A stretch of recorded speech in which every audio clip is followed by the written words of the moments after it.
The birth of Isaac. Now the Lord was gracious to Sarah as he had said, and the Lord did for Sarah what he had promised. Sarah became pregnant and bore a son to Abraham in his old age, at the very time God had promised him. Abraham gave the name Isaac to the son Sarah bore him.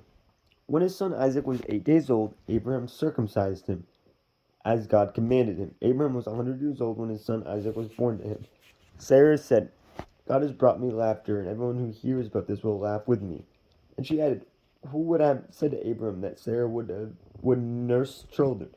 Yet I have borne him a son in his old age. Hagar and Ishmael sent away. The child grew and was weaned. And on the day Isaac was weaned, Abraham held a great feast.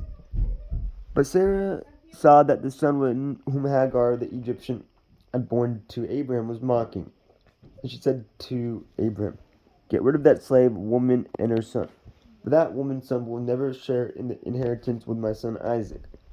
The matter distressed Abraham greatly because it concerned his son. But God said to him, do not be so distressed about the boy and your slave woman. Listen to whatever Sarah tells you, because it is through Isaac that your offspring will be reckoned. I will make the son of the slave into a nation also, because he is your offspring. Early the next morning, Abraham took some food and a skin of water and gave them to Hagar. He set them on her shoulders and then sent her off with the boy. She went on her way and wandered in the desert of Beersheba. When the water in the skin was gone, she put the boy under one of the bushes.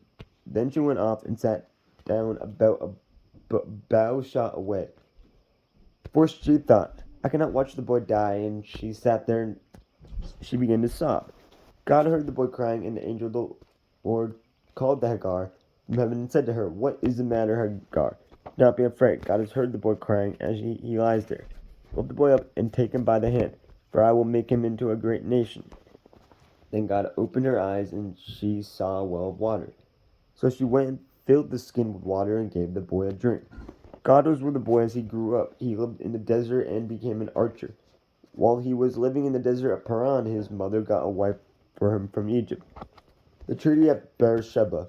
At that time, Abimelech and Phicol, the commander of his forces, said to Abraham, God is with you in everything you do. Now swear to me here before God that you will not deal falsely with me or my children or my descendants. Show me to the country where you now reside as a foreigner, the same kindness I have shown to you. Abraham said, I swear it. Then Abraham complained to Abimelech about a well of water that Abimelech's servants had seized. But Abimelech said, I don't know who has done this. You did not tell me, and I heard about it only today. So Abraham brought sheep and cattle and gave them to Abimelech, and the two men made a treaty. Abraham set apart 7 ewe lambs from the flock. And Abimelech asked Abraham, what is the meaning of these 7 ewe lambs you have set apart by themselves? He replied, accept these 7 lambs from my hand as a witness that I dug this well. That place was called Beersheba because the two men swore an oath there. After the treaty had been made at Beersheba, Abimelech and Phicol, the commander of his forces, returned to the land of the Philistines. Abraham planted a tamarisk tree in Beersheba. There he called on the name of the Lord, the eternal God. And Abraham stayed in the land of the Philistines for a long time.